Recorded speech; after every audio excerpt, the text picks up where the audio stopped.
દાંતા અંબાજી માર્ગ પર ગૃહ રાજ્યમંત્રી હર્ષભાઈ સંઘવીએ સેવા કેમ્પોનું નિરીક્ષણ કરી યાત્રિકોને ભોજન પીરસ્યું. રાજ્ય ગૃહમંત્રી હર્ષભાઈ સંઘવીએ અંબાજી માર્ગ સ્થિત વિવિધ સેવા કેમ્પની મુલાકાત લીધી હતી. તેમણે અંબાજી માર્ગ સ્થિત વિવિધ સેવા કેમ્પની સેવાઓનું નિરીક્ષણ કરી યાત્રિકોને ભોજન પીરસ્યું હતું.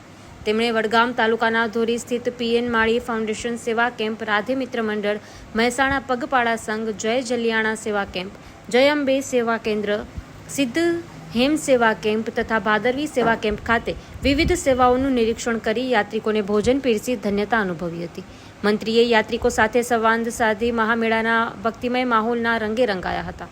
આ પ્રસંગે મંત્રી હર્ષભાઈ સંઘવીએ બોલ માળી અંબે, જય જય અંબે નાદ સાથે જણાવ્યું કે ગુજરાતના લાખો શ્રદ્ધાળુઓના આસ્થાનું કેન્દ્ર એવા અંબાજી ખાતે સેવાકીય પ્રવૃત્તિઓ સરાહનીય છે. તેમણે સેવાકીય પ્રવૃત્તિઓ કરતા આયોજકોને અભિનંદન પાઠવ્યા હતા. અંબાજી ખાતે ચાલી રહેલા ભાદરવી પૂનમના મેળામાં લાખો યાત્રિકો ઉમટી રહ્યા છે, જેની સેવા સુવિધાઓ માટે ઠેર ઠેર સેવા કેમ્પો ઊભા કરવામાં આવ્યા છે. દાંતા અંબાજી રોડ પર દર વર્ષે બહોળી સંખ્યામાં સેવા કેમ્પો લગાવવામાં આવે છે, જેમાં ચા, નાસ્તો, ભોજન અને વિસામાની સુંદર વ્યવસ્થા કરવામાં આવે છે, જેનો લાખો યાત્રિકો લાભ લે છે. Bureau report, Jora Solanki. માં motor driving, safe and sure driving. Driving એ શોખ સાથે આપની મોટી જવાબદારી પણ છે.